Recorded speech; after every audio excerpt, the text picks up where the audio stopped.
relationships.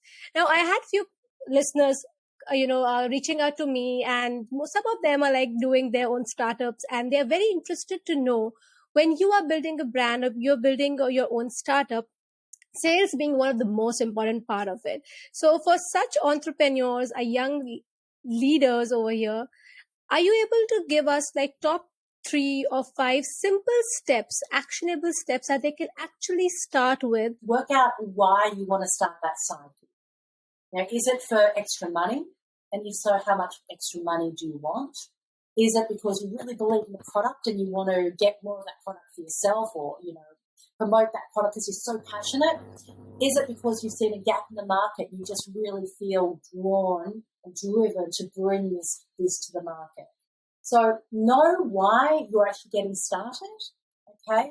Like if it's for money, for instance, you need to make sure that, like, a lot of these multi-level marketing companies and stuff, I won't work with a lot of people who do that because they get such a small percentage, honestly.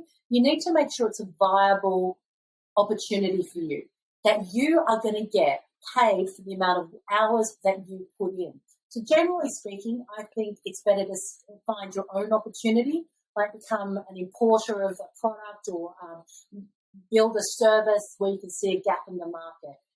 But when you're wanting to start, if you want to make money from it, how much money do you want to make?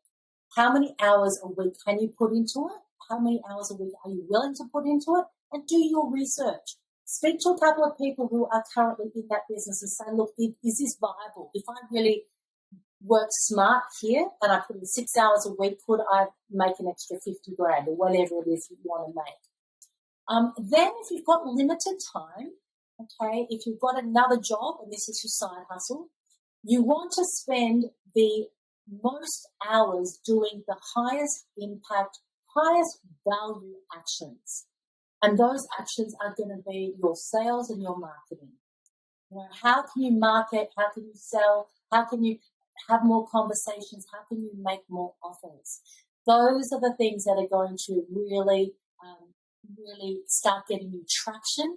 Because a lot of the time, if people have too much time, they spend a lot of time researching and working for hours on their branding and what pretty colours can I put together. But unfortunately, my friends, they're not the things that are going to make you money.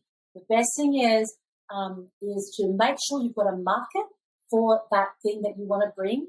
So the questions you want to ask there are, what do people, like, why do people really need this? Like, what do they urgently want that this product or service is going to help them get?